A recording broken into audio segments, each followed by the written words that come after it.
Welcome to the Sports Degos with Salty and Josh. Good luck. You're gonna need it. This is Chris Hansen from Bleacher Report, and you're listening to Salty and Josh, the Sports Degos. I gotta clean my garage. That sucks. They have a radio show you can't refuse. Are we haters?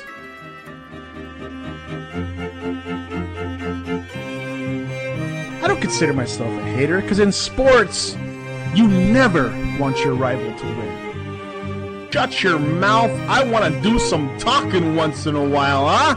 You're killing me over here. You're killing me over here. Hearts will play tippy-tippy-tay, like a guitar. Hi, this is Russell Baxter from ProFootballGuru.com. You're listening to Salty and Josh, the Sports Degos.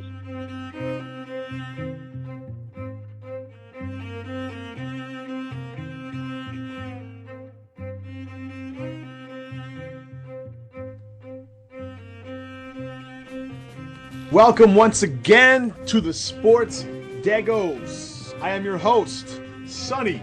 Not the Sonny Corleone type to cut off a horse's head and put it in your bed and all that kind of stuff. But, you know, I got Italian heritage and stuff, you know. And my dad wanted to name me Santino, but he thought that sounded too Hispanic.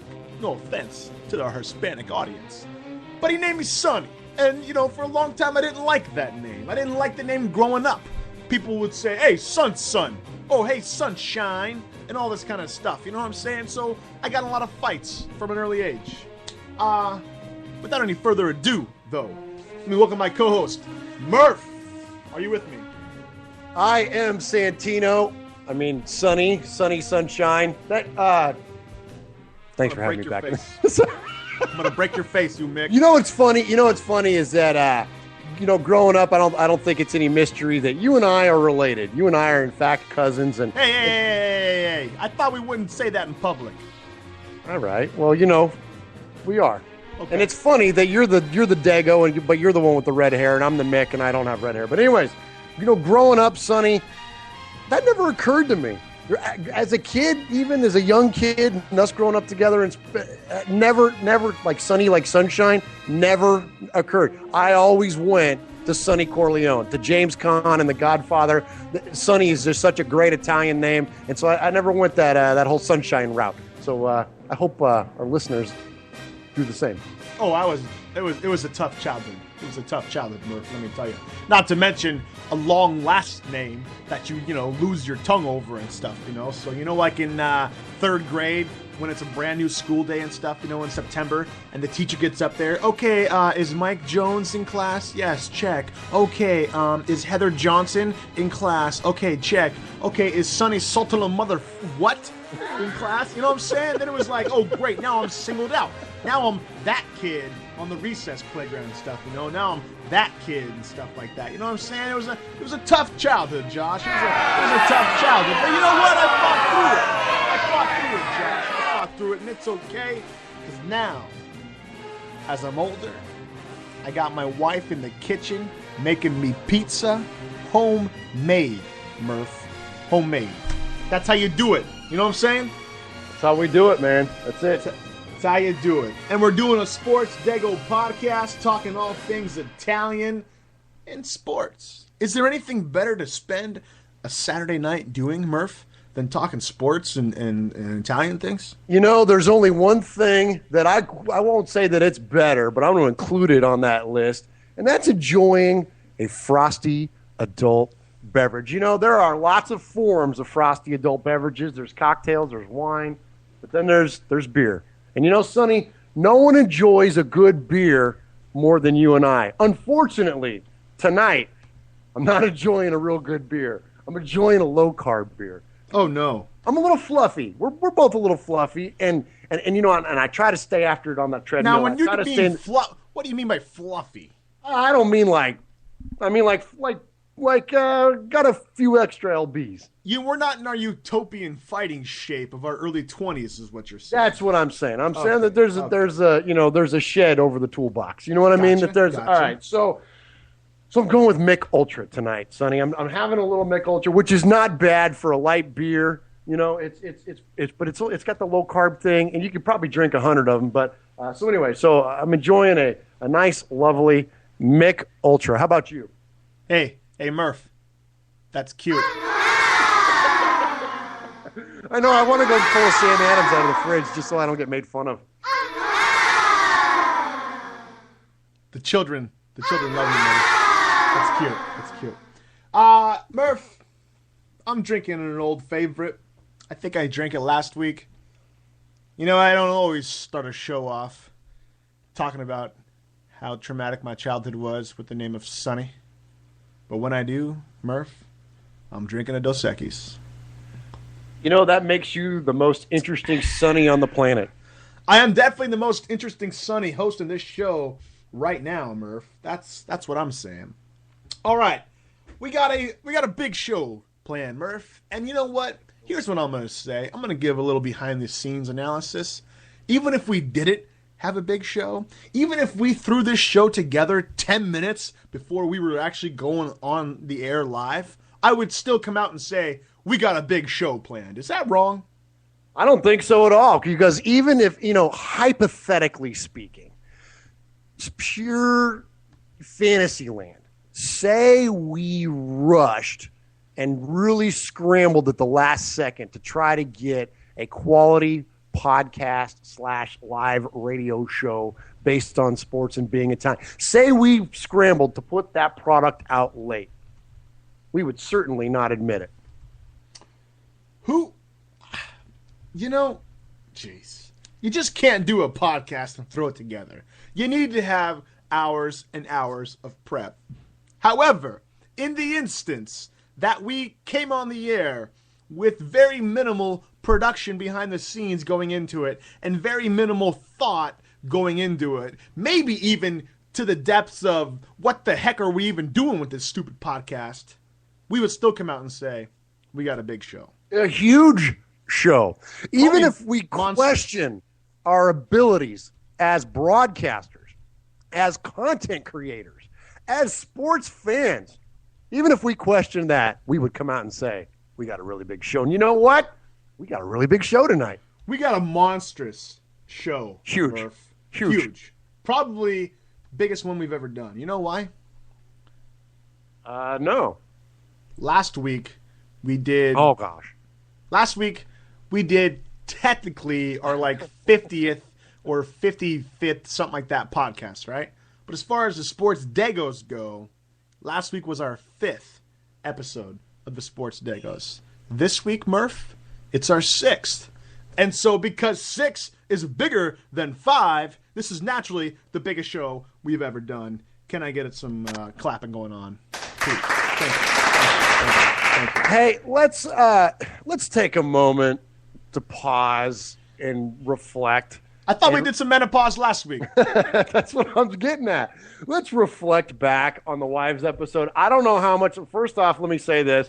It is the highest rated Sports Degos show to date. So thank you for everybody that got involved. And now there's not much competition there, so it's again, you only 6 is more curve. 6 is more than 5. So true. And that's almost reflective of our listenership, including us. So my point though is that it was a high rated show, and so thanks again for everybody calling in. But it was a unique experience, Sonny, to say the least. And you and I haven't had a ton of time to talk about it and to review it off air. But let me say this. I had more messages and texts and Facebook and comments and phone calls, and people loved that show. They thought our wives they liked the fact that it wasn't all about, puppy dogs and ice cream, that our wives brought some pretty legitimate topics to the table that, frankly, don't get discussed on the air very often. So that was pretty fun. But I am looking forward to from this point out. Let's stick to the format. Let's not stray unless we have to, unless it's Valentine's Day, and we don't want our wives to punch us for doing radio. Well, because here's the problem now, Murph, is my wife now thinks she's a broadcaster. And she wants her own show. Is she prime timing you? She's prime timing. She's trying to Berman me, man. She's trying to Berman me.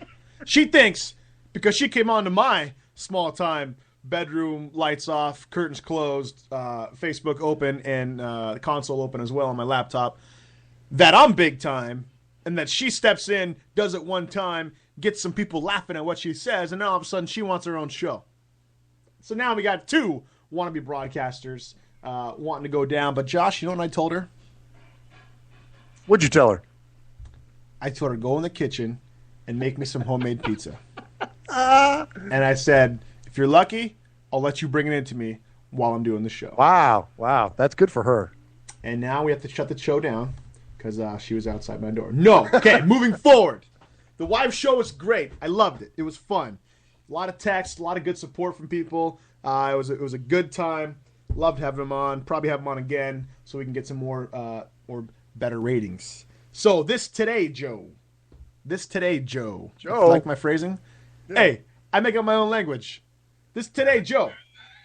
Today, Joe. Hey, Joe. Sports Degos. Like what? Hey, Joe. We like to welcome in Joe to the podcast. Welcome, Joe. Yeah. Why'd you shoot him, Joe? Why'd you shoot him? Right? Didn't Hendricks talk about Joe? Yeah. Where are you going with that gun in your hand? Yeah. Why you got to shoot him and stuff? You know what I'm saying? So we're gonna talk about NFL free agency. Oh man, Murph.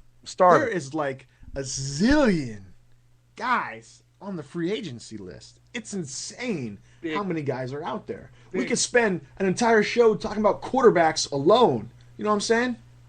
Yeah, there's some big names in free agency this year, and you know what's unique, I think, about this free agent pool versus in past years, and we'll get into it later, is how deep it is. It's there are some superstars, the Reggie Bushes and Joe Flacco's, but it's deep though. When you look at like the amount of productive tight ends you could get, there's like 12 guys. So we'll get into it. Look forward to it. It's disgusting. If you want to call in, talk about your team, talk about who you hope maybe your team would get in free agency, the phone number is 971-270-2007. Feel free to call in anytime during the show. Murph, we're also going to talk about Kentucky. Nerlens Noel. I think I said that right. Nerlens Noel. Sounds like, something's wrong with Nerlens. You know what I'm saying? It's Nerlens Noel. It's actually like the first Noel. Is it Noel? Nerlens Noel. Yes. But we'll definitely. That shows how much I follow college basketball. Well, and it was really disappointing the injury that he had, and it really impacted the program. And I believe that's what we're going to get into. Is we're going to talk a little bit about the differences in some team sports, about the difference in basketball, baseball, football, hockey, for that matter. What's the difference when you have a player go down to injury? How much of an impact does that actually have on the franchise? Tons, to the point to where people don't even know your name anymore after you get hurt. Murph, something happened this week that made me feel kind of old. Michael Jordan turned 50. And I don't know about you, but I spent a lot of my youths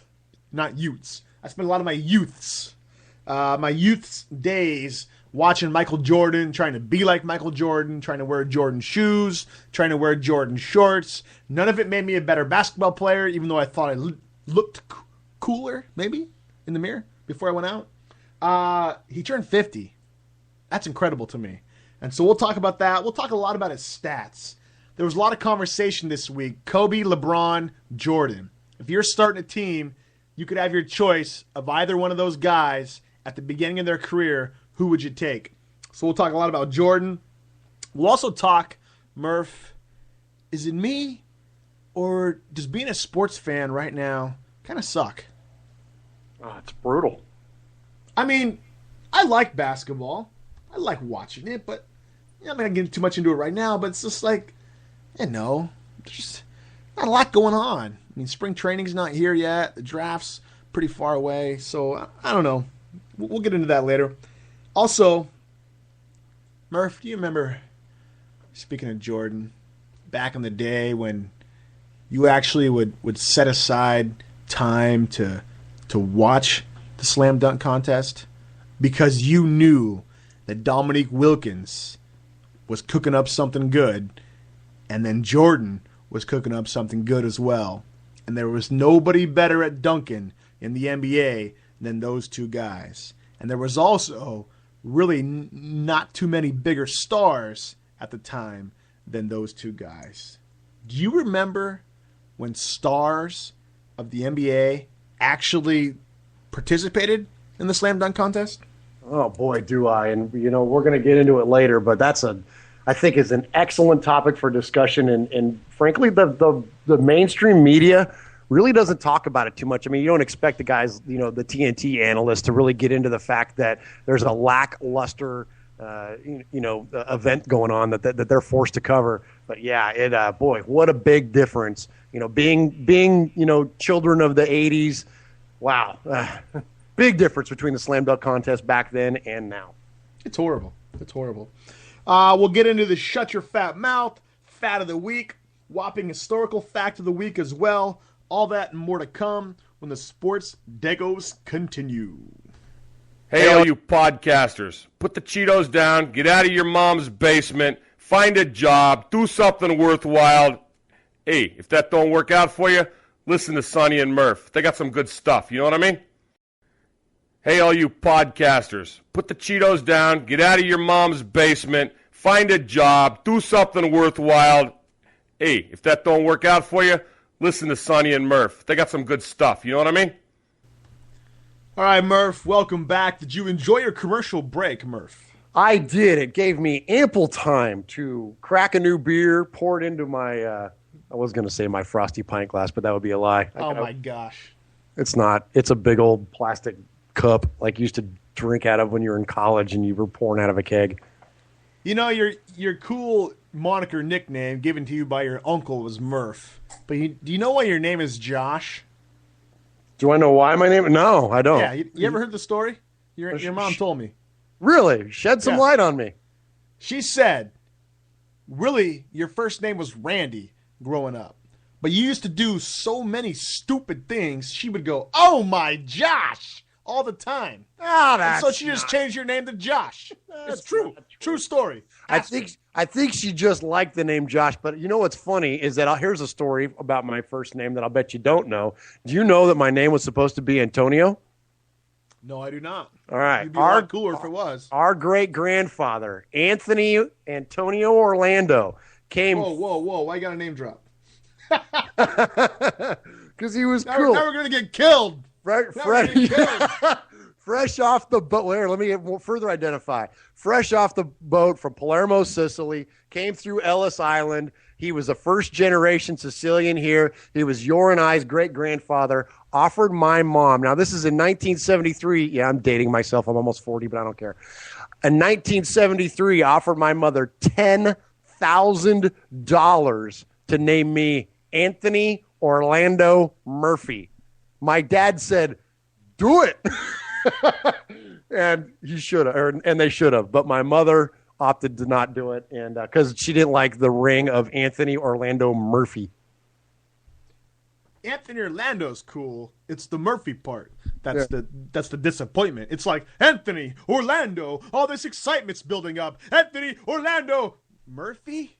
It's like you need a question mark after your name as well and stuff, Anthony Orlando Murphy. Or Antonio, I'm sorry. Antonio, yeah. So Antonio Orlando Murphy. So a lot of vowels and then Murphy. A lot of vowels and nothing. Speaking of Italians, Josh, who got named the actual name they should have been named, the cool names, right? There's no names cooler than Italian names. You know what I'm saying, Murph? Angelo Peruzzi. Angelo Peruzzi, a world-famous World Cup winning goalkeeper for the Italian team. He was born today, Murph. He's 43 years old today. Born in 1970 in Blera, Vierbo, Italy. Murph. He played for a lot of teams. Played on the national Italian team. 10 appearances, played for the Olympic team in 1992, and then played for the Italian team 95 through 2006. 2006. He was capped 31 times in 11 years in Italy. Now, some people may think, oh, he got capped. How do you get capped more than once? You get capped once, you should die, right? No, that means captain, Murph. That means captain. Make sense?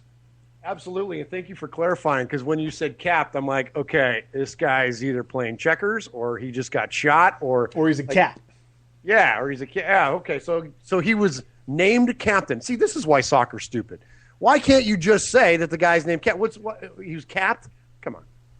I don't know. It's soccer.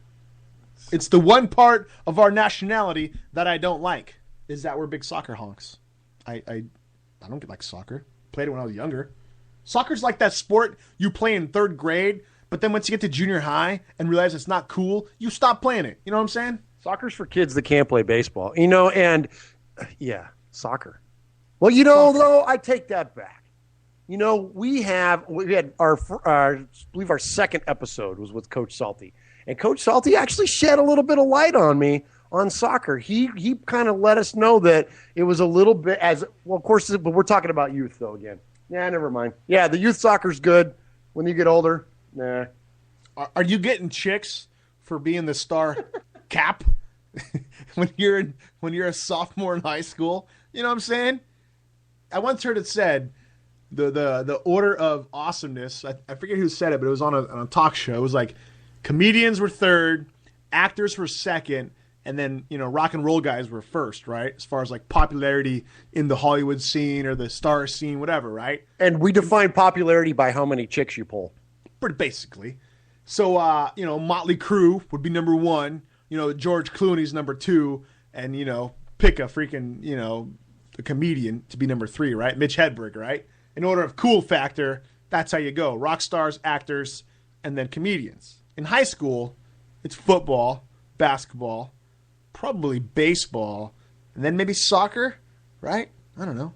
I don't know. I'm going to say soccer's a little further down that list, and I would also say that it's probably cribbage. Cribbage is ahead of soccer. Curling. It also is, I think, a regional thing. That I think that depending on where you're at, that this might be a good topic for a show sometime. Let's talk about we should have talked about this. We had Coach Salty on the ranking of amateur sports in coolness factor. Because growing up on the West Coast and being a water polo player and swimmer, water polo was like that was a cool thing. Like that was, you know what I mean? Like that was like a cool sport. But where I live now in Tennessee, like there's no water polo programs around here. If football is king, so. But certainly soccer is, wrestling is pretty cool. I don't know what I would put soccer ahead of. What would you put soccer ahead of? You know what I'd put soccer ahead of? Girls basketball? No. You know why you say things like fluffy? It's because you played freaking water polo growing up. Yeah, dude, I was a badass, man. That's a hard You can't sport. be a badass and play water polo. Yes, you can. Those two things don't go together. Dude, it's an incredibly physical It's like game. saying you're a skinny guy eating Italian food all growing up and stuff. You can't be a badass and play water polo. You can be good at water polo, but you can't be a badass and play water polo. Do you know what kind of strength and I'm agility it sorry. takes to be a successful water polo player? I'm sure it takes a lot of core strength, a lot of leg strength, probably some coordination. Right? Am I wrong? Absolutely. It takes all those things, and it also takes a certain amount of gusto, man. I mean, you're out there. There ain't no pads. You're out there throwing a ball around to You each know how many other. times I broke my nose just in my junior year alone playing water polo? Like 4. Well, then that goes to back up my point. If you broke your nose a lot playing water polo, you're probably not a badass. Well, you catch an elbow in the face, and your nose is going to break. I did switch to football my senior year, though. Okay. Since we're on topic, give us the shut your fat mouth of the week. Shut your fat mouth, Roddy White. Roddy White? What has Roddy White done? What's he doing? I'm gonna give you a dart and ask you to throw it at this big dart board, and you tell me why you think I'm going to give Roddy White the shut your fat mouth of the week. Gosh, I don't know, Josh, Murph, whatever your stupid name is. Let's see. Could it be? Let's see. Just go with Anthony. Yeah. We'll call you Antonio, what your name Antonio. should have been. Yeah. When I walked into work on Wednesday, I walked into my boss's office. And I said, you know what? I should make more than you because I do all the work around here. Didn't go very well, but I'm just talking about some stuff I went through this during the week. I don't know, Murph. I'm going to say that your boss told you, Sonny, shut your fat mouth. Basically. Roddy White this week called out Roger Goodell on how much money he makes. And frankly, not only Roddy White, but anyone out there that's critical of how much money the commissioner of the NFL makes, which was $11 million in 2010 and just shy of $30 million in 2011, anybody that's critical of that man and how much money he makes, shut your fat mouth. First off, the athletes. These guys make ungodly amounts of money playing a sport, and well-deserved. I am a capitalist at heart, and if you can make it, make it. I don't begrudge guys for moving free agency. I don't begrudge them for holding out for contracts, because an NFL player's lifespan is very short within the sport, and they're forced to make as much money as they possibly can in a short period of time in order to secure their future. I get it. I even, Jamarcus Russell, as much as we hate him, being lifelong Raider fans, I don't begrudge him one bit for not one penny he makes. I begrudge him for his effort and his work ethic, but as far as the money he made, I don't begrudge him one bit. So for an athlete to call out who is also essentially his boss for the amount of money that he makes, and in his tweet he said, that's a lot of money for a guy that can't block, pass, or tackle, something to that effect. For him to do that, I think, is so far out of line. And then to top it all off above and beyond that, Roger Goodell gets paid by the owners. The same owners, the same Arthur Blank that pays Roddy White's contract, pays Roger Goodell. To try to call out the owners of the league and say you're paying the commissioner too much money is completely asinine. It's completely out of line. And Roddy White and the rest of you all criticizing him, shut your fat mouth. And I'm going to give you one last stat. Just for comparison, Bud Selig, David Stern, $20 million annually. Gary Bettman, commissioner of NHL, $8 million annually. When you look at the fact that the NFL is the biggest and baddest league in the world, the fact that this guy makes $29 million is right in line with the other leagues and the other sports, and I'm going to dismount my soapbox. Go, Roger! Shut the door on that. Shut your fat mouth, Roddy White. You make a good point, Murph. And so does Roddy White, to a certain degree. You don't call out your boss, but $30 million? I mean, I can't even fathom that much money. 30,000, I can't even fathom that much money. You know what I'm saying?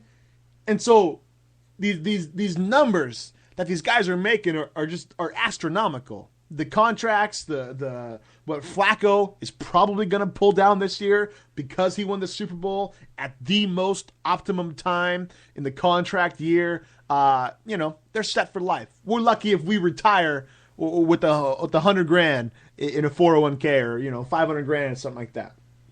So for these guys, our money is pocket change to them. So really, you kind of got to throw the money out of the equation when you discuss it, right? Because we can't fathom what it's like to have $5 million in our bank account. We can't fathom what it's like to get paid, $250,000 to play a 60-minute game you played when you were a kid. Now, granted, you can get hurt and concussions and all that kind of stuff can happen, but you're still getting paid to play a game that a lot of us love to talk about and play on the weekends as well. We just don't do it at the level at which they get paid for. So all that to say, everybody's earning money. That's fact. But man, to call out publicly to this guy, I mean, I've heard it said many times before, Twitter sometimes is the worst thing that has ever happened to sports. You know what I'm saying? Remember a couple weeks ago, I hit you up and told you about Shady McCoy of the Eagles, and he was going back and forth with his ex-girlfriend. Yeah. It's like, man, sometimes Twitter is the worst thing for these guys because they put something out there, and the next thing you know, 3 or 4 days later, I'd like to issue a public apology to anybody I offended and anybody that may have caused harm with my tweets. It's like, really, dude? You really expect me to? I can't even talk. I'm so frustrated. You expect me to believe that? They're out there talking all their whatever in their own kind of context and how they talk, right? Oh this, oh that, oh this, oh that. A couple days later, I'd like to apologize to the league. And so it's like the very things they're rebelling against. A couple days later, they're bowing down against it, And so Roddy White, we're gonna hear it in the next couple days. He's gonna come out, issue the apology if he hasn't already. I'm not sure he has. I think it's still pretty fresh. Yeah, I don't think he has yet. No. But yeah, what are you doing, dude? What are you doing? I agree with you. It's coming, and you're absolutely right. It's funny because they fly off the handle and say this stuff, and then all of a sudden they got to issue a lawyer-written statement. Yeah. It completely contradicts the way that normal people talk. You know what I mean? You and I don't, in this speaking voice that we have right now doing our radio show, and then we're going to step up to the podium and go, I would like to retract my comments that I made. So you know what I mean? It's like they're saying it. funny. They're saying it because they got busted, not because they regret how they feel. You know what I mean? They're saying it because someone called them out. So yeah, I'm with you. It's just a awkward situation. It's going to be awkward for Roddy. And again, I think Roger Goodell has done a lot for the league. And when you look at his salary based on the other sports and the changes and everything that he's done from a health perspective of the league, it's money well earned. And if anything, something that we can draw attention to is that, well, you said it best. This league makes stupid amounts of money. And it's all because of you and me and everybody that's listening to our show, because we're going to go out and get that new jersey next year. When the Dolphins release their new logo, Scotty Simcotti's going to be out there buying his new Dolphin gear. You know that the Minnesota Vikings fans are going to get that new Viking stuff, just like the Seattle Seahawks fans loaded up on all their Seattle Seahawks gear when their uniforms change. We watch the games. We buy a Sunday ticket. We're doing radio shows talking about the dang sport. We're the ones that fuel it. We're the ones that drive it. And if you have a problem with any of the money that goes on in the NFL, whether it be the commissioner or a player or a coach, look in the mirror because you're the one that's footing the bill. Pretty much. I mean, you said it best. We have no one to blame but ourselves for their outrageous salaries. And you can always gripe at the boss, right? Isn't the boss... That's the loneliest position to be, right? The boss is the absolute loneliest position to be. You never know if guys want to be your friend. You never know if they're there just to get a bigger paycheck for themselves. You never know what anybody's angles are coming to you. So as the boss, you're alone. And has he made mistakes? Of course he's made mistakes. But I think as a whole, he's managed it pretty darn well. And you've said it best. The NFL is the NFL. There's nothing bigger. Baseball, basketball, hockey. I mean, hockey's a joke. Give me a break. Football is king. So whatever you want to say about Goodell, say it privately. Come on, don't be so stupid. All right, Murph. What's our fat? Oh, wait. What's our fat? What's the fat of the week? Hold on. Of the week. Sandy Fat! Who's fat? Go for it. Fat of the week. We're rolling back the clock a little bit. Guys, if you're watching TNT right now, after the slam dunk competition, they're having a special on Sir Charles. The round mound of rebound. We're talking about Barkley. Barkley, he put on a few pounds, a few years ago. I'm going to give him credit. He's lost it. He's down to a svelte 251.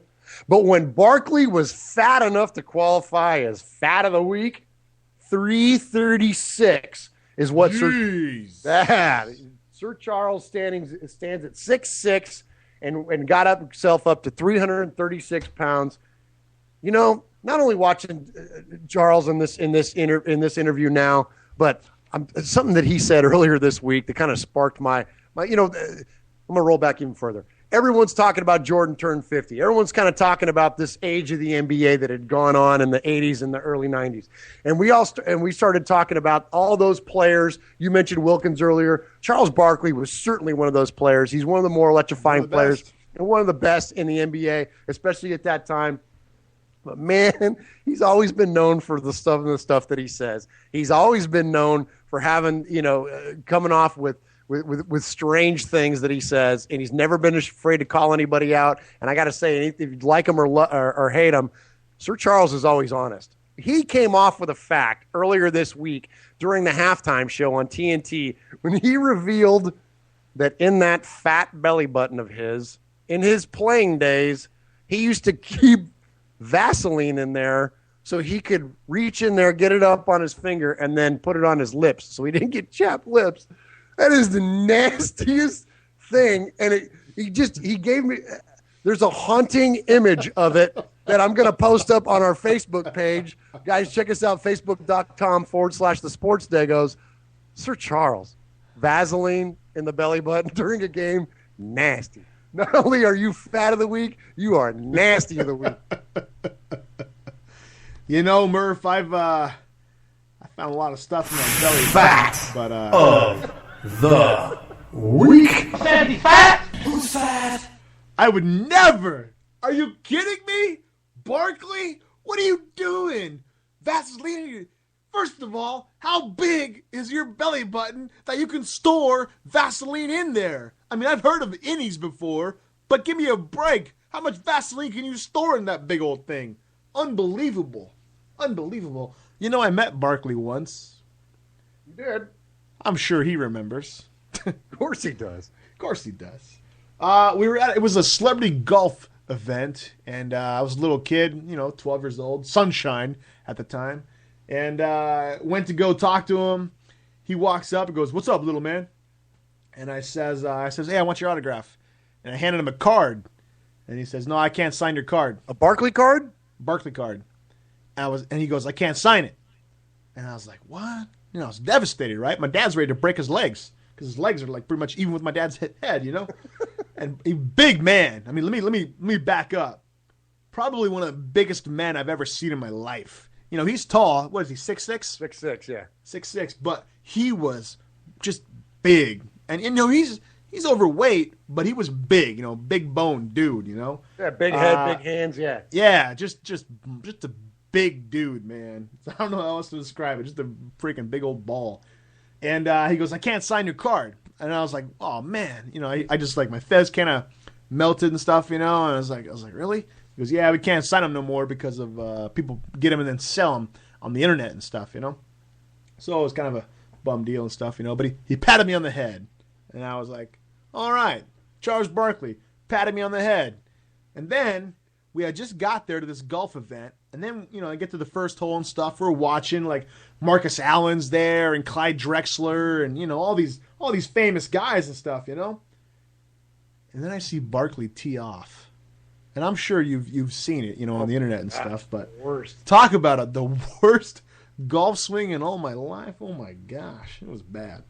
Anyway, Murph.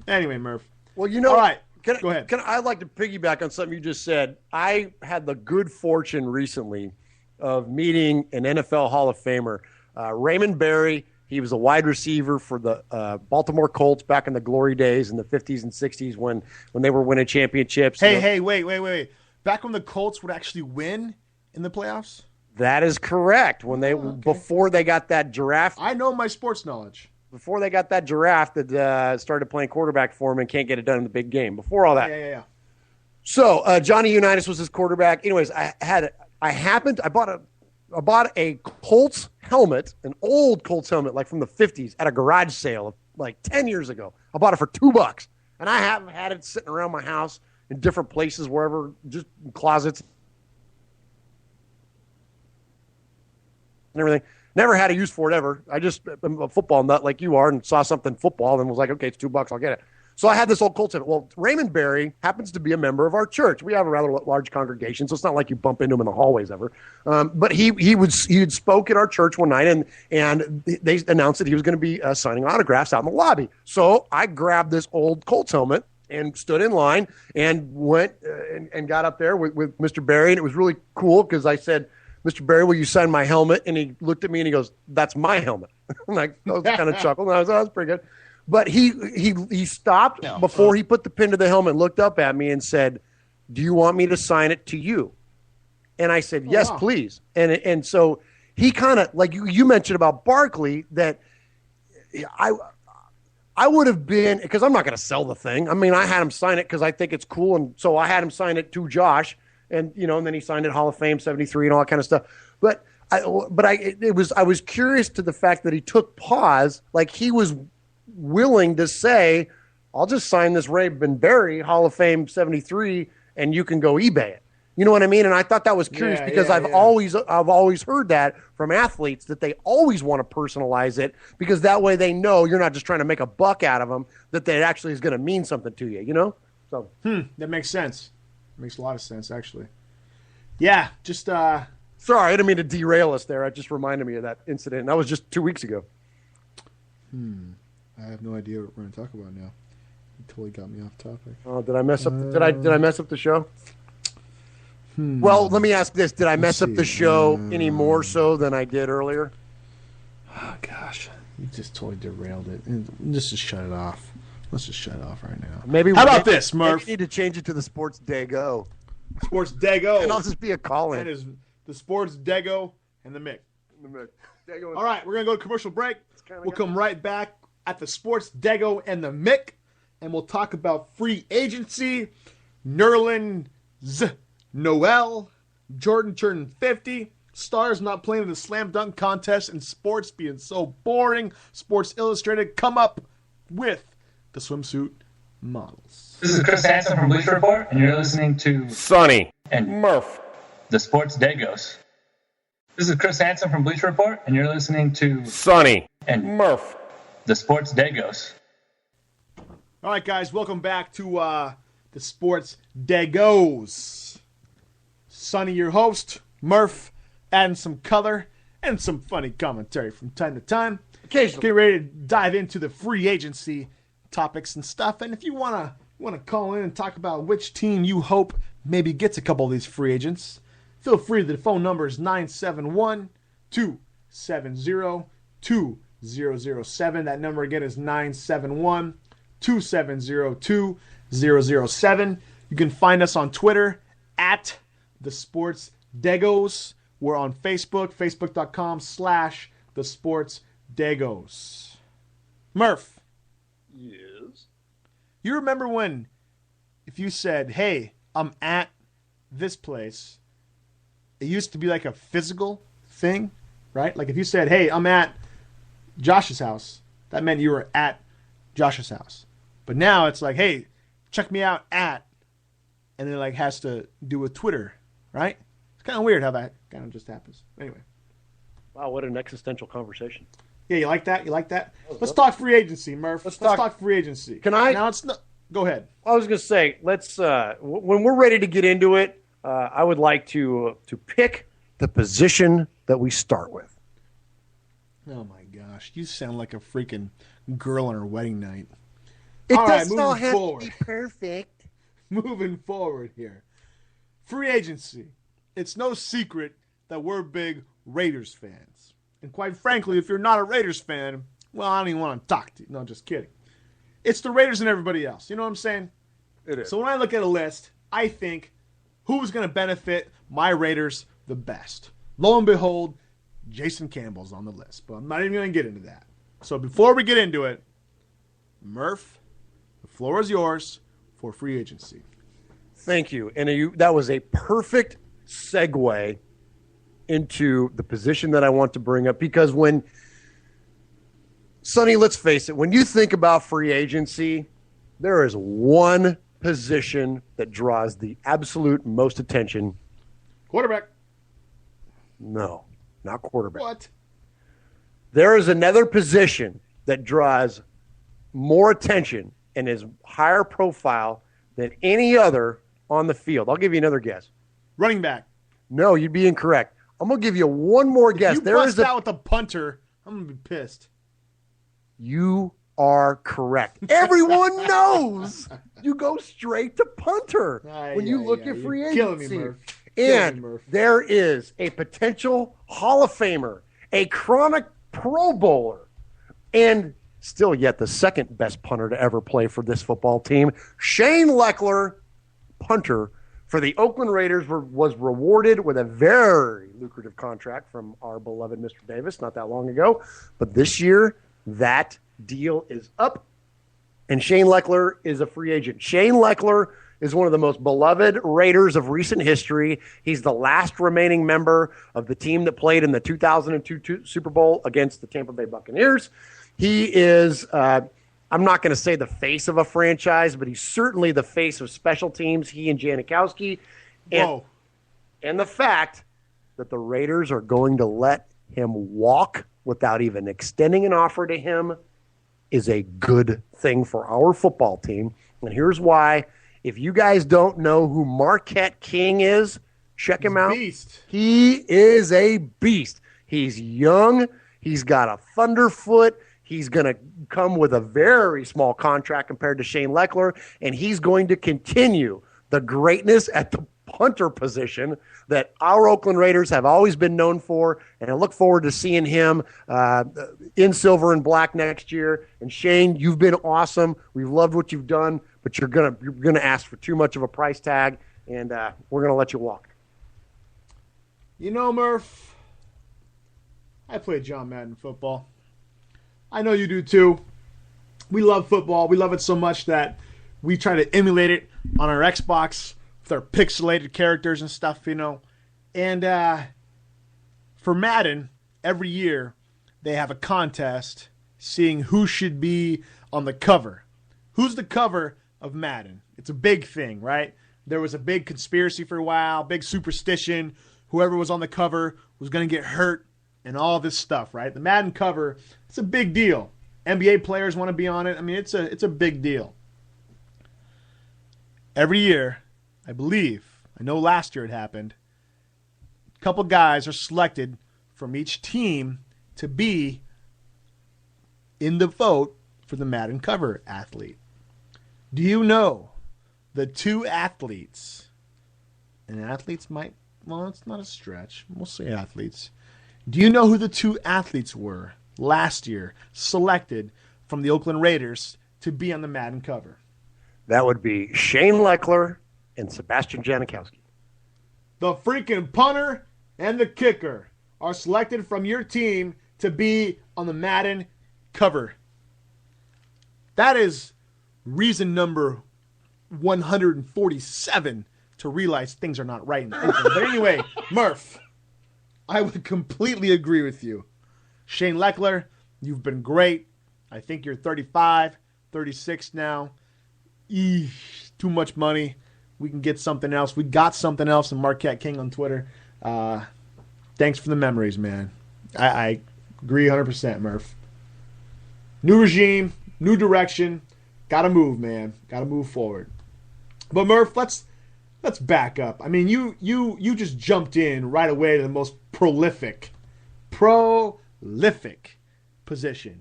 And can we just back up a little bit, maybe? Can we just talk about some other positions? Let's talk about quarterback. Oh, I thought you wanted to go long snapper.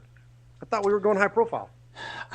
There's so much research involved. There are so many quality long slappers on the list.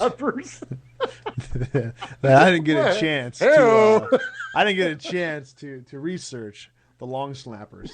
So I'm not ready.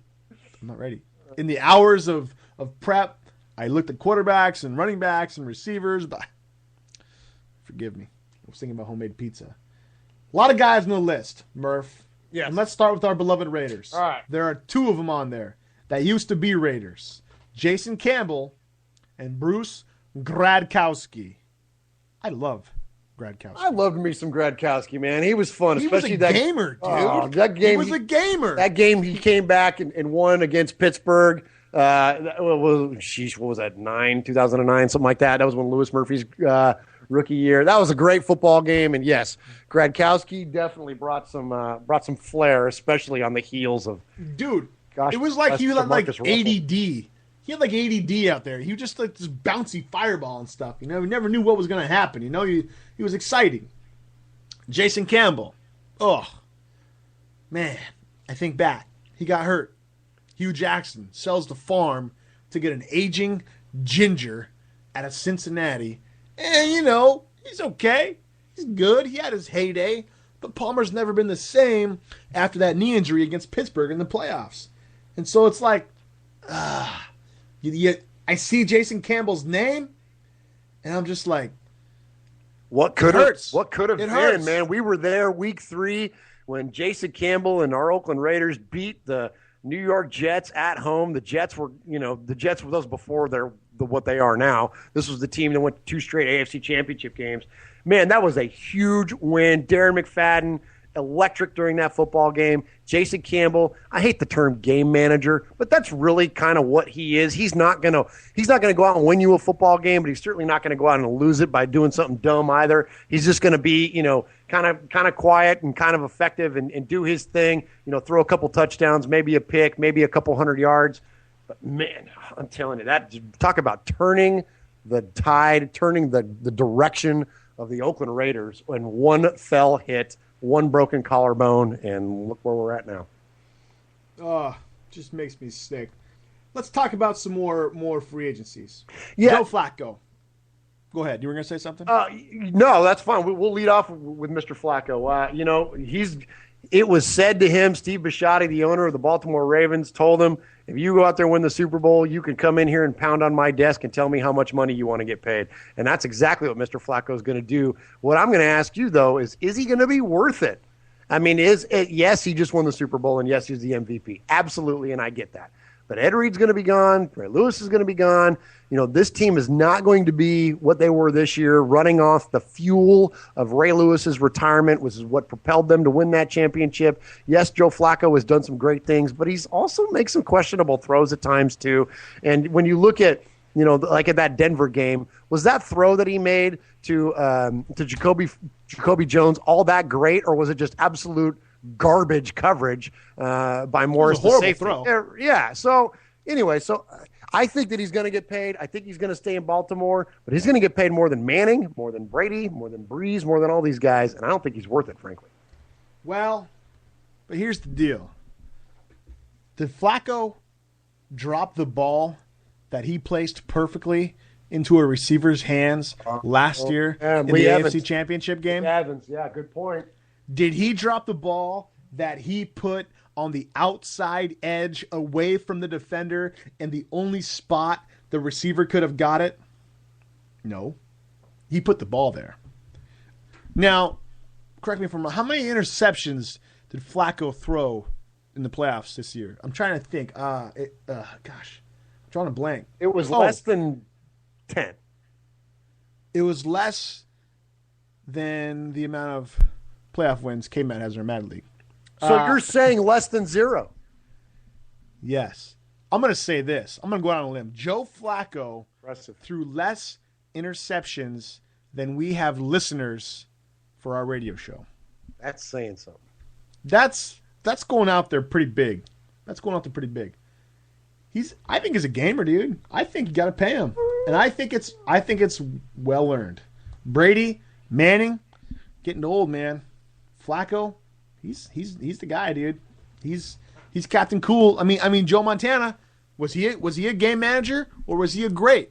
I mean, you take that great team away, how great was Montana? He came up clutch in the moments for sure. But would he have been that great in Cleveland? Look what he did on the Chiefs. He took them to the playoffs, but he wasn't anything great. Flacco, yeah, they lose Ed Reed, they lose Ray Lewis. But those guys don't help catch the ball and cause interceptions, for Flacco to throw. So I think it's earned, man. Well, that's a good point, and I will definitely say this about it. That Baltimore Ravens team was known solely for their defensive play, and that's it. I mean, they were one of the most beast teams on defense other than the 85 Chicago Bears, back in the early 2000s. There is no doubt. And so until Joe Flacco came along, there really wasn't a lot going on offense. And, other than nothing. I mean, when you look at, now that I'm thinking about it, I'm trying to think of an argument against myself, and I can't think of one. There's nothing going on from Tony Banks to, Trent Dilfer and all the other guys that have played quarterback for the Baltimore Ravens. And frankly, that entire offense, there wasn't a lot going on other than maybe Jamal Lewis you could make an argument for as far as offensive production. But outside of that, not a lot going on. But when Joe Flacco showed up, all of a sudden that became not only an offense to contend with, but now it's turning into, are we going to elite, right? That's the whole Joe Flacco thing. I'm not going to call him elite, but is that offense elite? Ray Rice, Anquan Bolden, Jacoby Jones, Torrey Smith. Those are some pretty awesome football players, man. I'd call that offense elite, that's for sure. Matt Moore played that's your played boy. Multiple teams. Oregon State grad, along with, I just seen his name on there. Where'd he go? Derek Anderson, another Oregon State guy. Matt Moore, serviceable, starter, maybe. Better than like a Christian Ponder, that's for sure. I don't know if that's fair to Mr. Ponder. Nah, he's played. He's serviceable. Look at his stats. He's played backup primarily most of his career, but when he's come in and played, he's lost a couple games, but he's also won a couple games. And nothing there. David Garrard, Josh Johnson, Brian Leftwich, Brady Quinn. Well, gosh, he's a failure. Well, Vince Young, Leinart. Raiders keep Leinart? What do you think? No, Leinert's gone. And you brought up those guys, and I want to throw something at you. Earlier today when I was looking at this, I was looking at some of the draft positions because I remember back to our football team when they drafted that big fat guy that took all that money from us. And I was trying to, and everybody, he was the consensus number one pick. It was he and Brady Quinn were the two quarterbacks. Brady Quinn out of Notre Dame, Jamarcus out of LSU. And it was like, who are they gonna take? They had that famed bowl game where they both, played amazing. And again, Jamarcus Russell was a slam dunk number one pick. Well, obviously he wasn't. Brady Quinn was dropped all the way to 22, but was still a first-round pick in that draft. Vince Young was the third overall pick in the 2006 draft. Matt Leinart was the 10th overall pick in the 2006 draft. These are three first-round quarterbacks taken within a 2-year period of one another, and they all stink. They're all terrible. Vince Young's got 31 wins in the NFL, and he's playing on a dang co-ed football team right now. The guy can't even get into the league. Anybody that says that the number one draft pick, like the guys that are honking for the Raiders to pick Geno Smith and all this stuff. Oh, please don't. It's nuts. It's a crapshoot. You don't know what you're going to get. This last year that we had in 2012 with Russell Wilson and RG3 and Andrew Luck is only reflective of one other year in the history of the NFL, and that was Elway, Marino, and Kelly. Listen, getting a high profile number one draft pick quarterback, it's an absolute crapshoot, and there's no more case for that than this year in free agency. When you look at these guys, these were all. Look at David Carr. David Carr was a number one draft pick. I mean, or first round draft pick anyway. So, yeah, I mean, nothing more evident. I mean, you got to play. When you have a sure thing and a guy I don't think anybody didn't think that RG3 and Andrew Luck were going to be what they are. But people thought that about Jamarcus too. So, anyway. Steven Jackson as a player option. He's getting pretty old. Running backs, 4 or 5 years. Jackson's been there forever, it seems like. You got Brandon Jacobs, Reggie Bush. He started kind of coming on a little bit last year. Rashad Mendenhall, Mont Bradshaw, Danny Woodhead, LeRod Stevens-Howling, Ronnie Brown, Tim Hightower. Some decent names. Joseph Adai, Cadillac Williams. Nobody really big that jumps out, though, It just seems, and more it seems, the elite running back is kind of fading away, The league's become a passing league, right? And it seems like, look at what the Patriots do. Plug and play. They have their offense, plug them in and play them. Doesn't matter who's there.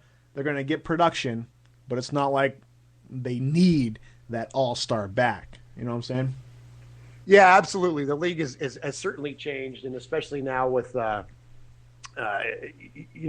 with the pistol offenses and with the read options and things like that. Yes, it's becoming the days of the powerhouse running back, the days of John Riggins and Larry Zonka, and I mean we are so far past all that. And even if there's out of all 32 teams in the NFL, there is only one guy that's an absolute slam dunk, potential MVP, go-to running back every game in, game out. Give it to him 35 to 40 times a game. That's Adrian Peterson. After that, there is no other player that harkens back to those days of the workhorse type running back. There are a couple of guys though that I do think are interesting on this list. Darius Renaud is a punt returner and kick returner for the Titans. He had a phenomenal year on special teams this year. I look for he's going to get some money somewhere. I hope that the Titans are able to re-sign him. Mike Goodson, same thing. Did a pretty good job this year in a backup role for the Raiders. I kind of hope the Raiders make another run back at him. And Brandon Jacobs, I don't know if he's going to end up in the league. I think he's probably looking at he's certainly not going to be a starter anywhere. And same thing with Peyton Hillis. Felix Jones, that's a guy that if he could have ever stayed healthy, what is the deal with these guys? With Felix Jones and Darren McFadden, neither one of them can stay healthy And being that they played together in Arkansas, I mean, when these guys got drafted and came out, I thought they were going to be, obviously the talent is there, but the production is just certainly not there. Well, it's still one of the toughest positions to play in the league. You're getting everybody's best. They're coming to hit you full throttle, and so the injury rate's kind of high. But a backup role for the Raiders, a running back, is almost a starting position considering you have Darren McFadden ahead of you. So Goodson, we should hold on to him moving forward. Wait, hold on real quick. One guy though that I think if there is one high-profile guy that is from a production standpoint, not only on offense but special teams, Reggie Bush, dude. Can you imagine? Because we see there that Woodhead is a free agent. Can you imagine Reggie Bush in the New England offense? Oh jeez. Gosh, dude. Ridiculous. The way they spread you out Yep. and giving him space. Putting him in the slot, putting him in the backfield. He's quick enough to be a receiver, good enough out of the backfield. He could – that's interesting. Yeah. Interesting. Jumping down the receivers, Dwayne Bowe, Mike Wallace, Greg Jennings, Wes Welker kind of lead the names in this list. Jerome Simpson, Randy Moss, he's probably done. Austin Collie, Josh Cribbs. What about your boy Mike Wallace, man? He's on that list. Mike Wallace is good. Brandon Tate, Ted Ginn, Dante Stallworth, Chad Johnson, Terrell Owens. Really? Give me a break here. Yeah. Looking down, Roscoe Parrish, Lee Evans. Dwayne Bowe. Do you think Andy Reid keeps him at Philly? I'm sorry, keeps him in the Chiefs? I was going to say, yeah. Yeah. I think that he's a little too inconsistent, and he's not fast. No, he's not fast, but receiver. he's got phenomenal hands when they work. And he's the ultimate spectacular catch kind of guy. That when he makes these amazing catches, in the end zone one-handed, but then he'll drop the slant route when there's nobody around him. So I don't know. I think that he certainly carries huge value, and someone's going to pay him something. The league is wide receiver starved right now, especially when you look at teams like ours. While the Raiders have some young up and coming guys for the most part, they don't have that. They lack that strong veteran presence, that go-to, that Wes Welker or Hines Ward type receiver. So I definitely think that he's gonna fill a role. I don't think Welker's going anywhere. I think that he's got the Tom Brady's vote, and while Bill Belichick doesn't have Gisele Bundchen's vote. That's true, and Bill Belichick has proved in the past that he's an absolute, there ain't no feelings when it comes to that football team, that he's going to do what's best for the New England Patriots despite what your name is or your production or any of that, your past history. He's going to do what's absolute best for that team. But I think that having Brady standing behind him and pushing it so hard, I don't think Welker's going anywhere. Guys like Braylon Edwards, Randy Moss, Plaxico Burress, I don't think these guys are going to end up anywhere. There are two names, though, that I think are very interesting. One is Josh Cribbs. Josh Cribbs has gone basically under the radar for almost his entire career in Cleveland. Shoot, it took him forever for them to finally pay him, and now he's at the end of that contract. I think that that's another guy that, with his special teams value and if put into a creative offense, I think Josh Cribbs definitely has a lot to bring. And then another one, Louis Murphy. Remember Louis Murphy? Our guy, man. Love Louis Murphy. We love Louis Murphy, and he's one of those guys that I was kind of hoping that the Raiders still retained him. He had a pretty good year in Carolina this year with Cam Newton, playing, second and third fiddle, obviously, to Steve Smith as the leading receiver there. I think that Louis Murphy, maybe a return to Oakland. I think that'd be awesome. Nah, I don't know. I don't know if he'd come back. Oh, I don't think that it never worked. I don't know if it was Davis or Hugh or whatever. I don't know what was going on there, but he didn't get much playing time, and when he did, he had the one decent season, 2009, I think. He just never fanned out. And then wasn't he hurt for a while? Yeah, he got hurt, and ultimately that's what I think led to his departure. And I just want him to come back because I want to get that Raiders Murphy jersey that I never bought. And I should have. You should have got it when he could. Tight ends, Tony Gonzalez is gone. Jared Cook. There's 1,000. Tennessee Titans. Franchise. We're going franchise. Dustin Keller, Todd Heap, Jeremy Shockey, Visante Shanko. Dallas Clark on there, some big names. Brandon Myers. The Raiders retain Brandon Myers? I think you got to try. I don't know if they're going to be able to, but you certainly got to make a push for him. He was by far the most prolific pass catcher or the most reliable pass catcher that the Raiders had. this past year. And really, I think, frankly, surprised a lot of people. You know, when Al Davis let Zach Miller go, that was, I think, a mistake. Zach Miller, although he has had some concussion issues, he was an amazing tight end for the Raiders. They signed Kevin Boss. You know, I think that the new regime saw quick that he wasn't going to be as productive as what they were looking for, and so he went off to Kansas City. And what did he do this year? Absolutely nothing. And Brandon Myers had a pretty good year. I mean, he was the leading pass catcher for the Raiders, and I think that they're going to make a run at him. And I don't think he's going to come with too hefty of a price tag, and especially when you look at the depth of the tight ends. I think Gonzalez is gone. He's not coming back. But Fred Davis and Dustin Keller and Martellus Bennett and Fasano and Delaney Walker and Winslow and Shanko and Cooley. And I mean, there's a ton. Billy Badgema's even on Billy Badgema even is on the list. I mean, there's a lot of pass-catching tight ends available. So hopefully the Raiders can retain Brandon Myers. And, you know, if not, Todd Heap's on the market. DRC, Dominic Rogers Cromartie. Man, we love that guy. Is he a fail, though? Yeah, because he played in Arizona and then ultimately Philadelphia, where apparently good cornerbacks go to die. That's what I'm saying. Like, is he has all the intangibles. You know, in Madden, he kills it. But in real life, he just seems to, I don't know if it's the team or what. Yeah, but so does Namdi. Look what happened to our Namdi. Yeah, true. I'm telling you. Maybe Philly to Cleveland is like Oakland to receivers. Who knows and stuff, you know. I think one of the bigger names to come out this week, Dwight Freeney. Dwight Freeney being released by the Colts. He's old, though, right? I mean, eventually, no matter your name, you got to be gone. Yeah, I mean, he's getting up there, but he could, you know, and this is turning into free agency talk about the Oakland Raiders. You know, Richard Seymour's gone. Tommy Kelly potentially could be gone. We haven't got to the tackles yet, but, you know, Desmond Bryant's gone. Matt Shaughnessy's probably gone. You know, the Raiders are going to be in a huge transition period when it comes to their defensive line. And while they have some good young players like Lamar Houston that are still going to be around, signing a guy like Freeney to a, you know, relatively inexpensive contract because he's already, you know, he's recognizing that he's kind of at the twilight of his career. I could certainly see him signing a 1 or 2 year deal with the Raiders and coming in relatively. I mean, when you have a guy that can rush the passer with the effectiveness that he can and a team that's absolutely starving for pass rush, yeah, absolutely. I think he's going to be around for another couple of years. You know, a couple other guys, you know, Cliff Averill, I think is going to have a huge price tag. I think, you know, him leaving Detroit, he's going to go somewhere. You know, I wish the Raiders could sign him. They're not going to be able to afford him. Same thing with OCU Manura. You know, so really, you look at Freeney. Shaughnessy is already a Raider. He's gone. And then Vanden Bosch. That one I think is a little unique. Yeah. Vanden Bosch, but does he have anything left? And I think that's the question about Vanden Bosch. Can he still be productive? He's a monster when he's healthy. But again, he's just getting up there. Could he stay? Could he go? I mean, what's he on Detroit right now?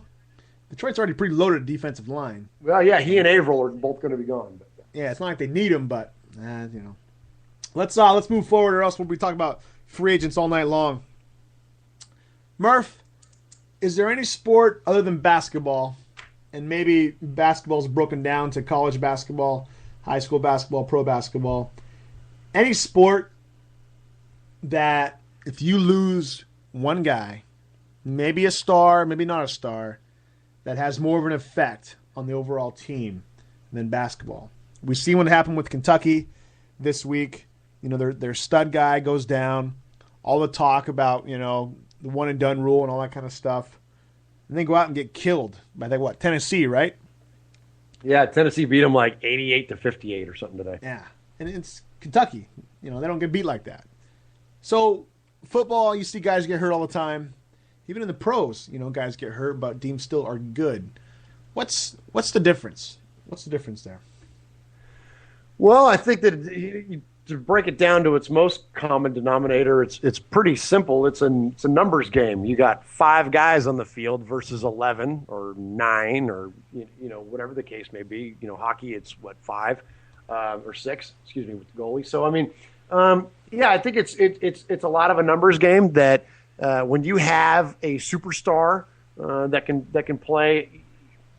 in a position that's a position where has the ability to dominate, like Nerlens Noel you mentioned. I mean, he was going to challenge Anthony Davis for the blocks record for a single season. I mean, he was clearly dominating at that position and what he was doing on the court. So then you remove that, you take that out of the equation. Well, how many points do all those blocks equal? And so apparently today it was 30. You know what I mean? So, yeah, I think that when it comes to basketball, it's by far, out of the team sports, it's by far the most effective or ineffective when you remove or add one player to the lineup. I look at a guy like Dwayne Wade. When you look at what he did at Marquette, let me ask you that: how good was Marquette before Dwayne Wade, and how good has Marquette been since? Oh, yeah, good point. You know what I mean? It's like when you add a player of that caliber, it's absolutely amazing the strides that you can take. And you look at, the history of college basketball, there's been lots of, correlation. Well, even in the pros, when Cleveland got LeBron James, all of a sudden they were title contenders. There you go. Great example. Yes. So, yeah, I don't think there's any more evident in any of the other sports. And, football is a lot of scheme, and while things like the triangle offense and a lot of the innovations that coaches have made, like Phil Jackson have made in the NBA, yes, there's certainly an argument there for scheme. But when you look at what Belichick's done or what Mike Shanahan's done, or even going back to the days of Vince Lombardi and the single wing predating that, even all the different things, all the innovations that go on in football, there's a lot more scheme based than it is player based. If you took who would be the best player in the NFL right now, I don't know. Let's just say it's Tom Brady. You take him and put him on the Oakland Raiders. Does that make the Oakland Raiders, who are 4-12 this year, a playoff team? I don't know. Probably. Yes. You think so? I don't know. Maybe, but it certainly doesn't make them what the New England Patriots are. No, because the coaching and everything else involved there. Speaking of one player who made an impact, Jordan turned 50, and when I first heard it, actually, his birthday's not till tomorrow. He turns 50. First heard it, Jordan turns 50. First thing I thought is, geez, I'm old, because I'm only 33. But I remember growing up, Jordan was everything. There was nobody bigger than Michael Jordan. He was the embodiment of sports. Maybe Bo Jackson, for the couple years that he was around, pushed a little bit because you don't know Bo, all the commercials. Bo, the highlights. But Jordan just dominated for it seemed like forever growing up. Everybody wanted to be like him. You could say you're Larry Bird or Magic Johnson, but everybody knew Jordan was just far and above. There was, it wasn't even a comparison. The Bird Johnson, when they would battle each other, Bird and Magic and stuff. But when it came to Jordan, he was in a class all of his own. And it seemed this week there was a lot of conversation with Jordan turning 50 about him even coming back and playing and stuff like that. But more or less, him compared to LeBron James and compared to Kobe Bryant. And I don't know if it's a matter of, when you first learn about something, everything else is always compared to that first thing. And so I don't know if for me when I grew up it was Jordan and then Kobe and then LeBron. And so I don't know if I'm comparing everybody else to Jordan and so they're not getting their fair shake. You know what I'm saying? You're not evaluating them on their own whatever. I don't think those two guys, Kobe and LeBron, are in that class yet with Jordan. And I don't think anybody will be. You have his stats which speak for themselves. But also with Jordan, it was the way he just took over a game. It was so many times he got that look in his eyes and he wanted the ball and you couldn't stop him. Look at what LeBron's done in the playoffs. He's disappeared. Would Jordan do that? No way. I think back to one game against the Knicks where he had the flu. He came out, he had the flu, and he came out and scored 55 against them. Double nickels. So many dunks, so many clutch games. The shot in Cleveland, the 3-pointers against Portland. You name it. But the thing he did that I think maybe LeBron does better than Kobe, but I don't think LeBron does it as well as Jordan. Jordan made stars of Steve Kerr, of John Paxson, of Luke Longley, of Bill Cartwright. And maybe they weren't stars. They weren't all-star players. Horace Grant. They weren't all-star guys. Tony Kukoc. Tony Kukoc, he was okay. He came heralded from, he played in Italy, didn't he? No. Croatia. Yeah. Croatia. But Jordan made his team better. And he won the ball in the end. He wasn't selfish to the point that Kobe gets blamed for. Jordan was selfish in the fact that he wanted the ball to win the game, but he would also give it up if he needed to, Like, am I wrong there? Or if I had to start a team, this is another question during the week. If you had to start a team and take Jordan, Kobe, or LeBron that started their career, who do you take? I think it's Jordan. And a distant second, I'd maybe go for LeBron and then Kobe. What are your thoughts? Yeah,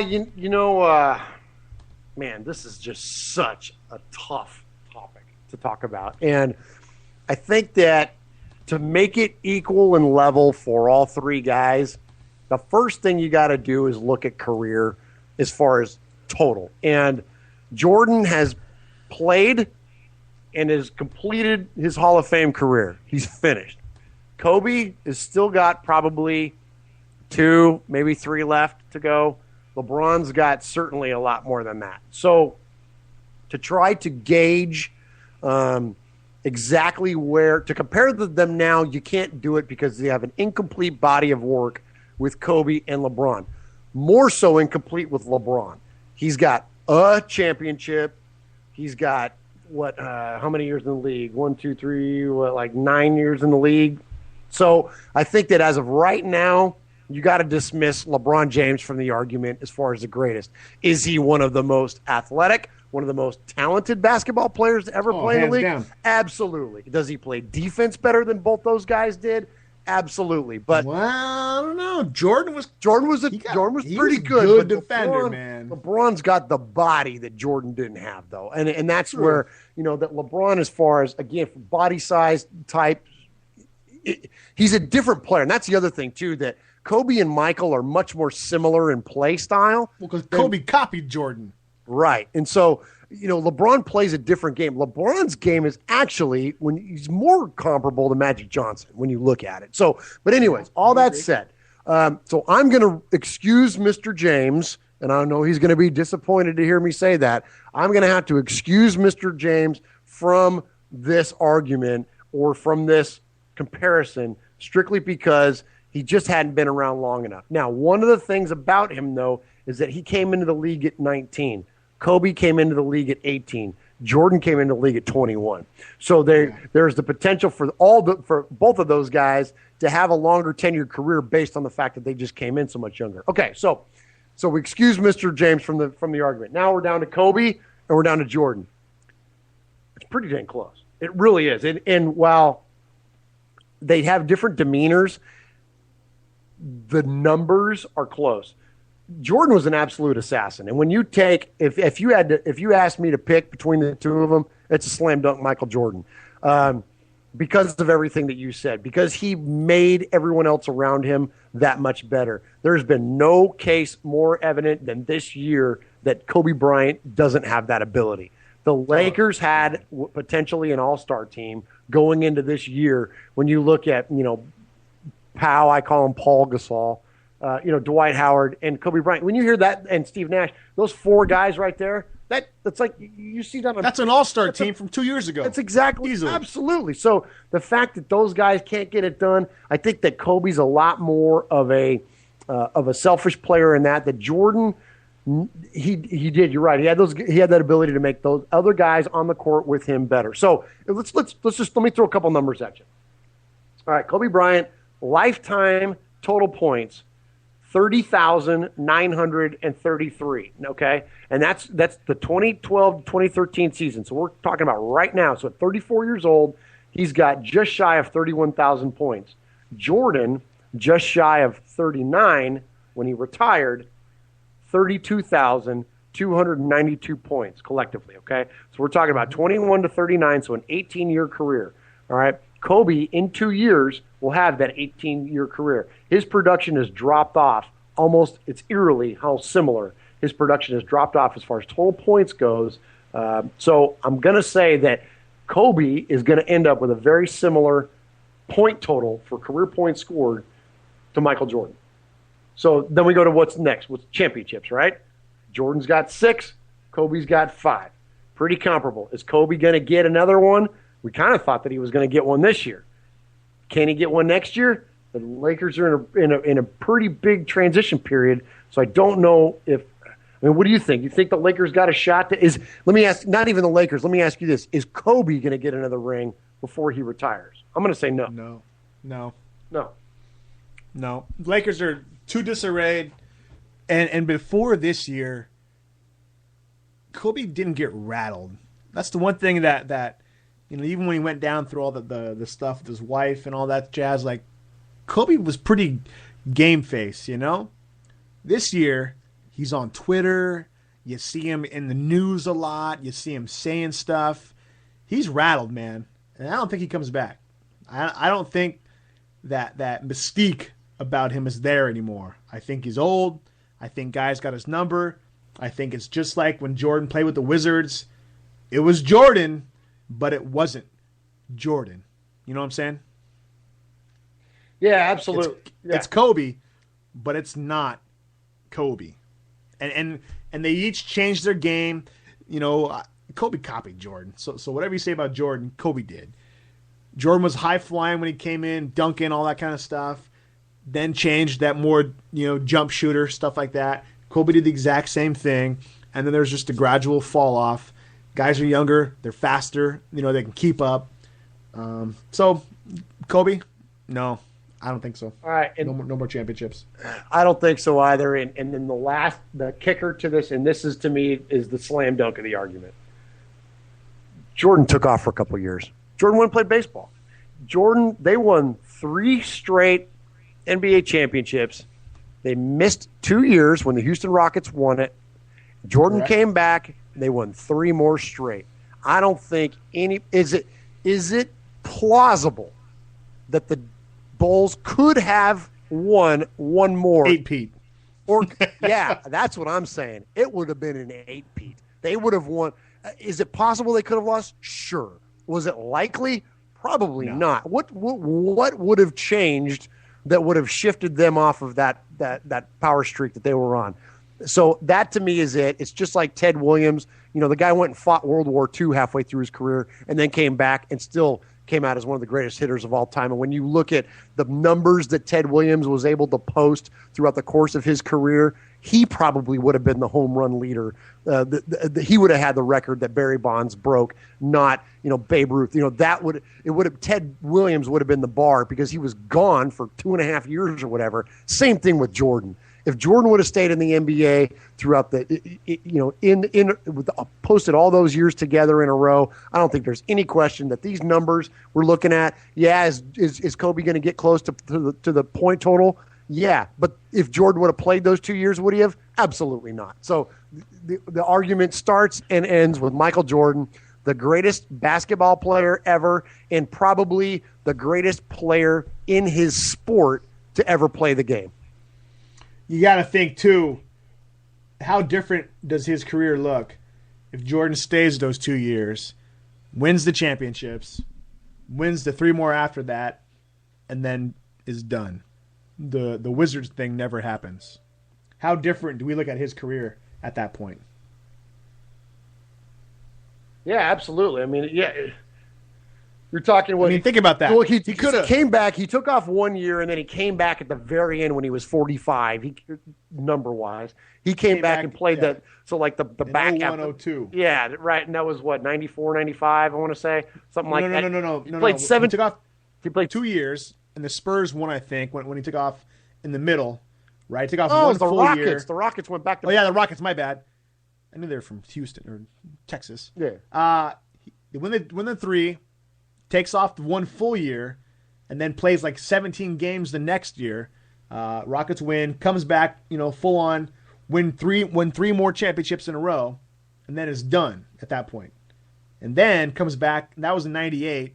Then he came back in 01. Oh, I see what you're saying. So if he would have kept going after the '98 season when he retired for the second time. No, if he stops, if he retires, he never takes the gap, right? Think of this. They win 3 straight. He still keeps playing. Say they win 1 or 2 in that gap, right? They win the 3 more, and then he's done. He never comes back with the Wizards. He only retires once. They win 8 straight. He retires. Oh. I mean, talk about freaking legacy, dude. Or he retires winning 7 of 8 or 6 of 7 or whatever you want to look at it, right? He could have ended it a little better, and I think that's why a lot of us look at it maybe a little tainted because again, like Kobe, it showed he wasn't invincible. You know what I'm saying? When he played on the Wizards, he wasn't invincible no more. It wasn't He was Jordan. 38. You know what I mean? He was 38. I know, but years yeah, old. don't play. Stop. You know, why do you gotta show us you're vulnerable? I don't know. But look at his numbers in 86, 87, 37 points a game. Next year, 35 points a game. Next year, 32.5. Next year, 33.6. Next year, 31.5. Next year, 30. Next year, 32.6. Guy was a monster. Absolute beast. And we've talked a lot about the championships. We've talked a lot about the regular season performance. When you look at his postseason numbers, he just separates himself. They're just as good. And that's where you can't compare LeBron to him. Look at his playoff averages, playoffs per game. Look at his points. There was one time in his career in the postseason that he averaged less than 30 points per game. And that was his first year, it was his first time in the playoffs, 84-85. I think it was his rookie year. Yeah, rookie year. 29.3 points per game. Every year after that he was in the playoffs, he averaged over 30 points. That's incredible. That's it. I mean, seriously. How can you argue with that? How can anybody say LeBron is better than Jordan? Look at the freaking numbers. And look what LeBron's done. LeBron could easily have 2 or 3 more championships if he would have stepped up. No. He could probably beat me up. That's okay. But I'm not talking about he could beat me up. He's a big guy. He's athletic. Does he step up when it comes to matter? That's the whole conversation. And nobody did it better than Jordan.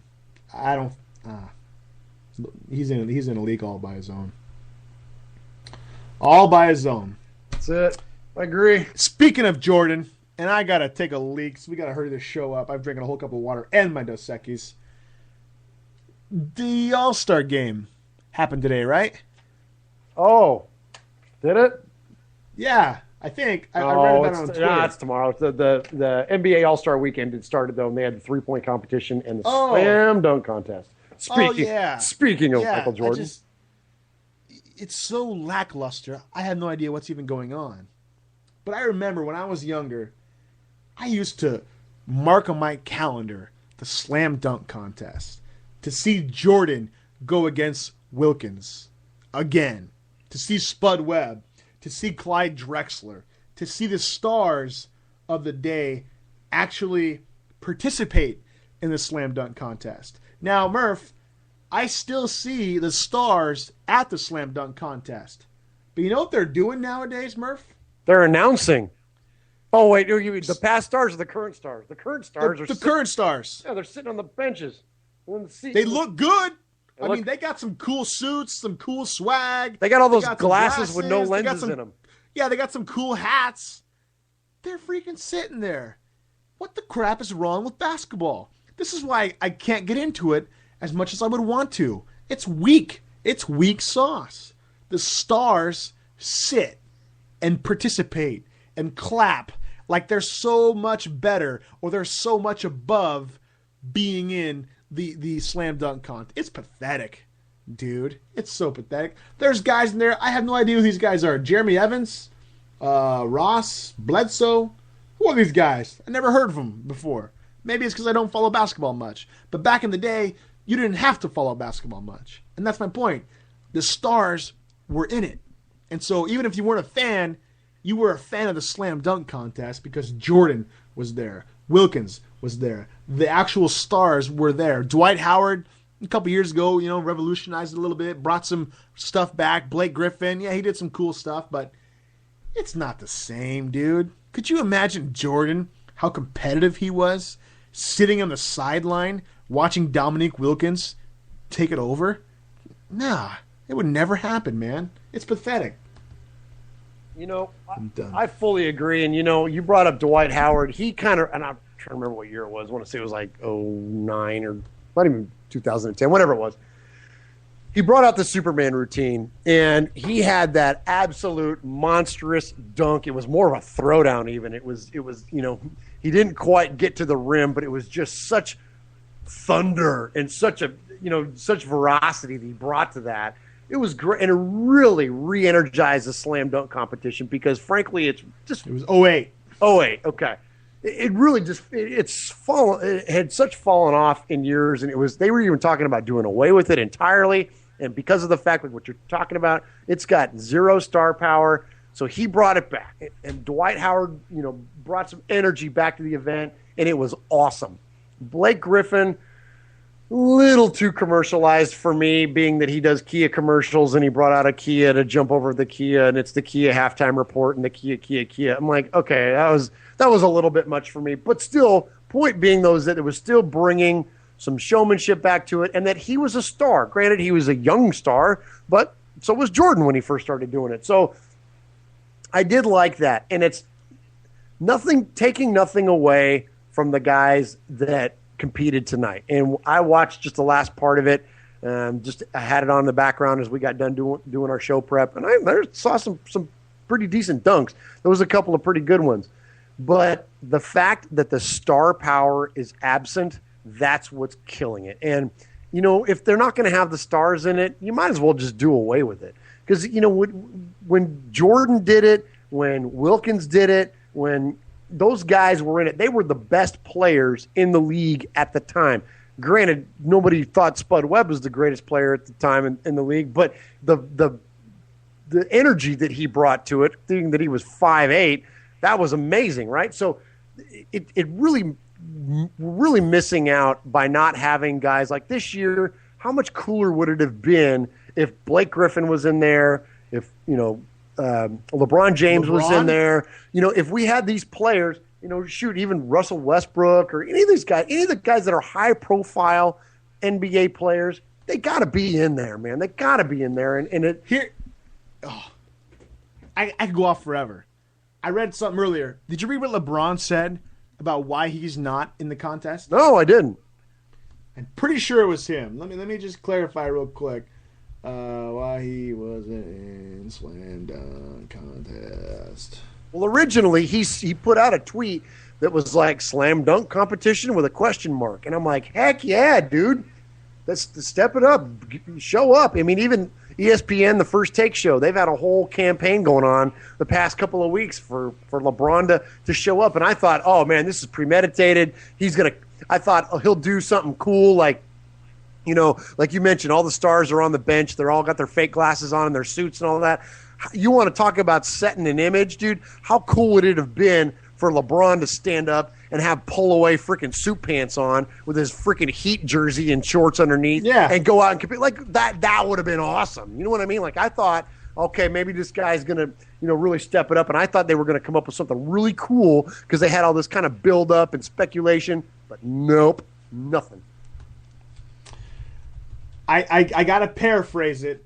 I can't find it exactly what he said. But it was long. It was LeBron for sure, and it was along the lines of he doesn't want to do it. Let's see, maybe this is it. No, gosh, that stinks. It was basically he said a couple things. He said one, he's not a good dunker. He's a good in-game dunker. So if you want to see him dunk it, come to a game, is what he said. Yeah, it's kind of a jerk move, if you will, to your fans, right? Fans want to see it. Give the fans what you want. The thing that I just found laughable, and this is why this guy can never be compared to Jordan, he says, there's a lot of other things to do at All-Star Weekend. your legs get tired from all the standing around you have to do. Therefore, he doesn't want to participate in the slam dunk contest. Are you freaking kidding me? Gosh, are you serious? Yes, that's what this guy says. That's what this superstar, idol, whatever people want to say. That's what he comes out and says why he doesn't want to do the slam dunk contest. Are you kidding me? Your legs get tired? You freaking make $30 million. You're going to say your legs get tired? This is what I'm saying with this guy. I cannot get behind this guy. He disappears in the playoffs. My legs get tired, so he doesn't want to do the freaking slam dunk contest. He wants to sit there and look pretty and cheer on everybody else. Come on, man. No way, dude. No way. Anyway, we can go on for that forever. Slam dunk contest, who cares? And this brings me to my next point, Josh, Murph, whatever your name is. And we're done after this. Oh, we've got to get to the Dodgers next. Oh, we forgot to talk about that. We're going to end the show with a Dodgers, Dodgers with the recap. Dodgers 2013 outlook, man. Sports are boring right now. Oh my god, it's like brutal. Football just gets over. It's this big build-up, Super Bowl, all the hype, boom, done. Baseball's right around the corner, but it's right around the corner. You know, a couple more months away.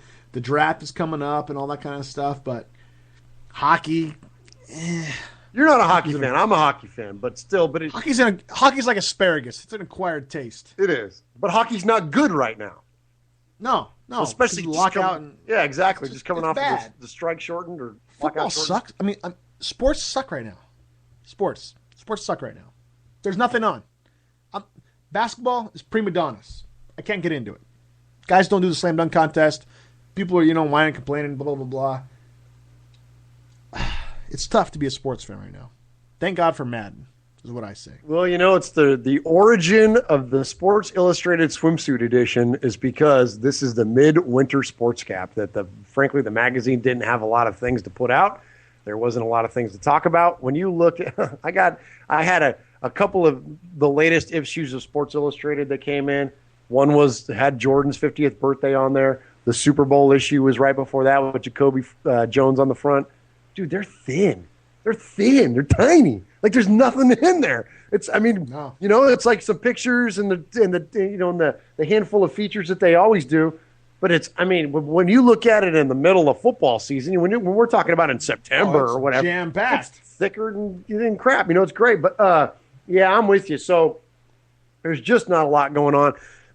Listen, I still enjoy the NBA. I know that it's really gone. It's not the 80s anymore. It's not Bird and Jordan and Magic and all that. It's not even the Knicks. I used to love watching the New York Knicks, Anthony Mason and Oakley and John Starks and all that. They were fun. That was great, man. And even the Heat, they got good with Mourning and all. There was a lot of fun basketball going on in the 80s and even in the early 90s. And then we kind of got it, we got into a down period with the sport, and it's had its few ups and downs, but really it comes down to this: is that the NBA regular season is frankly irrelevant. And I've said frankly an awful lot tonight. It's really irrelevant, and while there are some good things that go on, it really won't get into gear until now that we're at the All-Star break, and even more so than that, really not until we get in the last couple of weeks when playoff positioning is starting to get set. And then, so many teams make the playoffs that really the only fun part of the where you feel like you're watching something special part of the NBA, you don't get into that until the playoffs. So right now the NBA is not fun. Right now hockey is not fun for the exact same reasons. They have an 82-game schedule. It's kind of the grind of the regular season. Yeah, there are some fun things that happen, but really there are so many teams that make the playoffs that unless your team is one of those teams, that's when the excitement happens. Pitchers and catchers have reported, but what else is there to talk about other than that in baseball? Not a lot of, we're ahead of the free agency game when it comes to the NFL. The U.S. women's national team played soccer in Nashville this week. Like that's, wow, man. Now we're back to soccer. Woo! Man, it is slim picking. So, you know what? We picked the perfect time to start a sports talk radio show. Great time. If we can get through this time, we can get through any time. The two loneliest days for a sports fan in the year are, Josh? Murph? No, what are they? Baseball, All-Star break. There is a period in time where there is not one major sporting event in North America. And by major, I mean basketball, football, baseball, and hockey. And it occurs during the Major League All-Star break. There is a couple days where there is no sports. It's kind of like Where? that's like what the third level of hell or something, isn't it? No. It's where men have to do household chores, where they have to cuddle their wives, and they have to actually go for walks because they can't say, "Oh, honey, the game is on." Oof. Murph, Dodgers. It's been a big build-up. A lot to talk about with the Dodgers. What's going to happen this season? Are they going to finally get back to that legacy that they had? Oh, wait a second. We gotta end early, Murph. My wife's calling me. I gotta go to the bathroom. Oh, that stinks because, the Dodgers just, recently had, Magic Johnson become part of their ownership group, and there was so much to talk about. And you know what? In fact, we had scheduled time for Magic to call in, but we're going to have to bump him. That's true. We were going to hear from Oral, too, weren't we? Yeah. I Well, think. Maybe even Kurt Gibson on that famous home run, but... Sorry, guys. We're just not going to have time for you. Maybe we'll get to you next time. But I'm with you. I have a scheduled appointment. I have to go shave my back hair. Maybe we can have the Dodgers. Maybe we'll schedule a special broadcast for them. Yeah, maybe we'll just do the sports Dodgers or the Dodgers. Yeah. Like Wednesdays at 2 a.m. or something like that. It'd be great. Yeah, from like 12:01 to 12:02. Yeah. We'll battle Ben Maller for airtime in the middle of the night. It'd be fantastic. All right, Murph. Thanks for co-hosting. Been a great night. Talking all things sports. Talking all things Italian. Look forward to next week. Until then, take over the world. We're taking